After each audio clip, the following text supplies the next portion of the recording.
এখানে গণ্যমান্য লোক সবাই আছেন, এখানে বক্তব্য সবাই দিচ্ছে।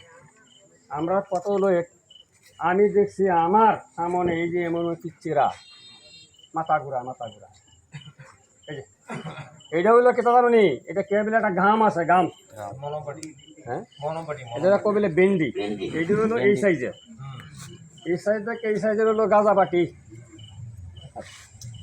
এখানে অন্তি আমার অন্তি আপন সন্তান কেউ নাই এটা জড়িত না থাকলেও আজকে প্রতিবেশী একটা সন্তান নষ্ট হয়, আমারই নষ্ট। এই আমার আজকে তার ছেলে নষ্ট হইলে আমারই আঘাত লাগবে, আরেকজনের সন্তান নষ্ট হইলে আমারই আঘাত লাগবে। সর্বশেষ কথা একটাই, মাদক বিরোধী অভিযান।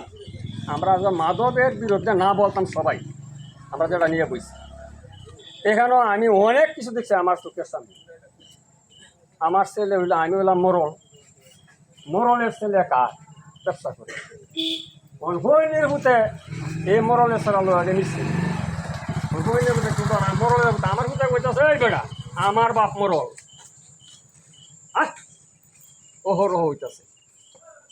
আমার কথা হলো যেটা নিয়ে আমরা বসছি, কে মরল, কে এমপি, কে মন্ত্রী, এটা আমরা দেখার বিষয় না। আমরা কথা হলো সমাজ ধ্বংস হয়ে যেতে, সমাজে কীভাবে আমরা ঠিক করতাম, সচল করতাম, মানুষ